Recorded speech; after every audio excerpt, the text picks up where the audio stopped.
ಬಾಗಲಕೋಟೆ ಉಪಚುನಾವಣೆ ಕಾಂಗ್ರೆಸ್ ಅಭ್ಯರ್ಥಿ ಉಮೇಶ್ ಮೇಟಿ ಪರ ಸಚಿವರುಗಳು ಹಾಗೂ ರಾಜೀವ್ ಗೌಡ ಅಬ್ಬರದ ಪ್ರಚಾರ. ಬಾಗಲಕೋಟೆ ಕ್ಷೇತ್ರದ ಉಪಚುನಾವಣಾ ಕಣ ದಿನದಿಂದ ದಿನಕ್ಕೆ ರಂಗೆ ಎತ್ತಿದ್ದು, ಕಾಂಗ್ರೆಸ್ ಅಭ್ಯರ್ಥಿ ಶ್ರೀ ಉಮೇಶ್ ಮೇಟಿ ಅವರ ಗೆಲುವಿಗಾಗಿ ಪಕ್ಷದ ಪ್ರಮುಖ ನಾಯಕರು ಮತ್ತು ಸಚಿವರು ಅಬ್ಬರದ ಪ್ರಚಾರ ನಡೆಸಿದರು. ಕ್ಷೇತ್ರದ ವಿವಿಧ ಗ್ರಾಮಗಳಲ್ಲಿ ಸಂಚರಿಸಿದ ನಾಯಕರ ತಂಡ ಸರ್ಕಾರದ ಅಭಿವೃದ್ಧಿ ಕಾರ್ಯಗಳನ್ನು ಮುಂದಿಟ್ಟುಕೊಂಡು ಮತಯಾಚನೆ ಮಾಡಿದರು.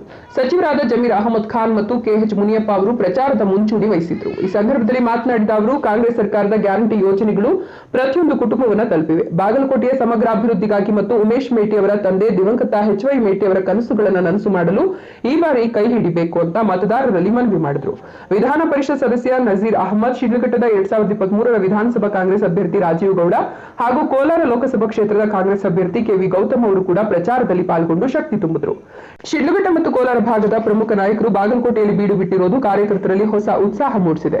ಶಿಡ್ಲಘಟ್ಟ ಬ್ಲಾಕ್ ಕಾಂಗ್ರೆಸ್ ಅಧ್ಯಕ್ಷೆ ಸಹನಾ ರಾಜೀವ್ ಅವರು ಮಹಿಳಾ ಮತದಾರರ ಮನೆ ಮನೆಗೆ ಭೇಟಿ ನೀಡಿ ಮತಯಾಚಿಸಿದರು. ಈ ಸಂದರ್ಭದಲ್ಲಿ ಸ್ಥಳೀಯ ಮುಖಂಡರು, ಜಿಲ್ಲಾ ಮತ್ತು ತಾಲೂಕು ಮಟ್ಟದ ಪದಾಧಿಕಾರಿಗಳು ಹಾಗೂ ನೂರಾರು ಸಂಖ್ಯೆಯಲ್ಲಿ ಕಾಂಗ್ರೆಸ್ ಕಾರ್ಯಕರ್ತರು ಉಪಸ್ಥಿತರಿದ್ದರು. ಒಟ್ಟಾರೆಯಾಗಿ ಘಟಾನುಘಟಿ ನಾಯಕರ ಆಗಮನದಿಂದ ಬಾಗಲಕೋಟೆಯಲ್ಲಿ ಕೈಪಾಳ್ಯದ ಪ್ರಚಾರ ಕಾರ್ಯ ಚುರುಕುಗೊಂಡಿದೆ. ಜಮೀರ್ ಅಹಮದ್ ಸಾಹೇಬರು ನಿಮ್ಮ ಮನೆ ಬಾಗಿಲಿಗೆ ಮತಯಾಚಿಸಿಗೆ ಬಂದಿದ್ದಾರೆ. ಬಂಧುಗಳೇ, ಕಾಂಗ್ರೆಸ್ ಪಕ್ಷದ ಹಸ್ತದ ಗುರ್ತಿಗೆ ಕೇಳ್ತಾರ ಬೇರೆ ನೀಡಿದ್ರಿ, ಬಿಜೆಪಿಗಿರ್ಲಿ, ಜನತಾದಳ ಇರ್ಲಿ, ಯಾರನ್ನ ಇರ್ಲಿ. ಈಗ ಸಿದ್ದರಾಮಯ್ಯ ಕೇಳ್ತಾರಲ್ಲ, ಆತರ ಬೇರೆ ನೀಡಿದ್ರೆ ಯಾರು ಕೇಳ್ತಾರೆ? ಯಾರು ಕೇಳ್ತಾರೆ? ಅದು ಏನಾಗಿದೆ, ಆ ಕುಮಾರಸ್ವಾಮಿ ಆ ಪಾಪ್ಯುಲಾರಿಟಿ ಸಿದ್ದರಾಮಯ್ಯ ಸಹಿಸಕ್ಕಾಗಲ್ಲ. ಆ ಸಿದ್ದರಾಮಯ್ಯ ನಿನ್ನೆ ಆರ್ ಅಶೋಕ್ ಅವರು ನಮ್ಮ ಅಭ್ಯರ್ಥಿಗಳು ಗೆಲ್ಲಕ್ಕೆ ಕಾಂಗ್ರೆಸ್ನವರೇ ಸಹಾಯ ಮಾಡ್ತಾರೆ. ಈಗ ಒಂದು ಡಿ.ಕೆ.ಸಿ ಆದಿಯಾಗಿ ಸಹಾಯ ಮಾಡ್ತಾ ಇದ್ದಾರೆ. ಯಾಕಂದ್ರೆ ಎರಡು ಸೋತ್ರೆ ಡಿ.ಕೆ.ಸಿ ಸಿಎಂ ಆಗ್ತಾರೆ ಅನ್ನೋ ಒಂದು ವಿಚಾರ. ಬರೇ ಅವ್ರಿಗೆ ಏನಾಗಿದೆ, ಅಶೋಕ್ ಅವ್ರಿಗೆ ಎಕ್ಸ್ಪೆಕ್ಟ್ ಕೂರ್ತಾರೆ. ಮೊನ್ನೆ ಮಾಧ್ಯಮದಲ್ಲಿ ನೋಡಿದೆ, ತಾವನಿಗೆ ಅಲ್ಪಸಂಖ್ಯಾತರು ಮಾಡಿ ರೀತಿ ಬಂದ್ಬಿಟ್ಟಿದೆ. ಅವ್ರಿಗೆ ಇದ್ದಕ್ಕೆ ತಾವೇನಿದೆ ಅಲ್ಲಿ ಅಲ್ಪಸಂಖ್ಯಾತ ಟಿಕೆಟ್ ಅಲ್ಪಸಂಖ್ಯಾತನ ಟಿಕೆಟ್ ಕೊಟ್ಟಿಲ್ಲ. ಇನ್ನು ನೋಡಪ್ಪ, ಇನ್ನ ನೀವು ಹುಷಾರಾಗಿಲ್ಲ ಅಂದ್ರೆ ನಿಮ್ಗಂತೂ ಸಿಕ್ಕಲ್ಲ, ನಿಮ್ಮ ಮಕ್ಕಳಿಗೂ ಸಿಕ್ಕಲ್ಲ, ನಿಮ್ಮ ಮೊಮ್ಮಗು ಏನಾದ್ರು ಅವಕಾಶ ಮಾಡ್ಬೋದು ಅಂತ ಹೇಳ್ತಾರೆ. ಕಾಂಗ್ರೆಸ್ ಬಜೆಟ್ ನೀವು ಏನ್ ಕೊಡ್ಬೋದಾಗಿತ್ತಿಲ್ಲ, ಈಗ ಅಲ್ಪಸಂಖ್ಯಾತರ ಮೇಲೆ ಅಷ್ಟು ಪ್ರೀತಿ ಇದೆ, ಕೊಡ್ಬೋದಾಗಿತ್ತಲ್ಲ. ಇದ್ದಂಗಿದ್ದಕ್ಕೆ ಪ್ರೀತಿ ಅಶೋಕ್ ಅವ್ರಿಗೆ. ಮೊನ್ನೆ ನೋಡಿದೆ ನಾನು ಮಾಧ್ಯಮದಲ್ಲಿ ಹೇಳಿರೋದು, ಇದ್ದಂಗಿದೆ ಪ್ರೀತಿ. ನೀವೇ ತಾನೇ ಅಶೋಕ್ ಸಾಹೇಬ್ರೆ, ನೀವೇ ಕೊಡ್ಬೋದಾಗಿತ್ತಾನೆ, ಅಷ್ಟು ಪ್ರೀತಿ ಇದ್ರೆ ನಿಮ್ಗೆ. ನೀವು ಕೇರಳದಲ್ಲಿ ಮೊದಲೇ ಪ್ರಚಾರ ತೆಗೆದಿದ್ದೀರಿ, ಆದ್ರೆ ಎಲ್ಲೋ ಒಂದ್ ಕಡೆ ಏನ್ ಬಿಂಬಿತ ಆಗ್ತಾ ಇತ್ತು, ಜಮೀರ್ ಅವರು ಮುನಿಸಿಕೊಂಡಿದ್ದಾರೆ ದಾವಣಗೆರೆ ವಿಚಾರದಲ್ಲಿ ಅಂತ.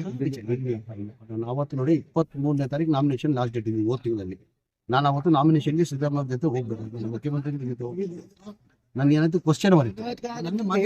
ವಿಧಾನಸಭೆ ಹೇಳಿದ್ದೀನಿ ನಾನು ಕ್ವಶನ್ ಇದ್ದಿದ್ದಕ್ಕೆ, ಕ್ವಶನ್ ಅವರ್ ಇದ್ದಿದ್ದಕ್ಕೆ ನಾನು ಹೋಗಕ್ಕೆ ಸಾಧ್ಯ ಆಗಿಲ್ಲ.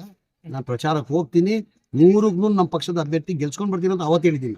ಇವತ್ತೇನು ಮುಗಿಸ್ಕೊಡೋದು ಏನಿದೆ, ನಾನು ಮಲ್ಲಿಕಾರ್ಜುನ ಆತ್ಮೀಯ ಸ್ನೇಹಿತರು, ಏನೋ ನಾನು ಬೈತೀನಿ. ಅದೇನಾಗಿದೆ, ಅವರು ಹೇಳಿರೋದು ಮಾಧ್ಯಮದಲ್ಲಿ ಸಿಕ್ಕಾಕೊಂಡ್ಬಿಡ್ತು.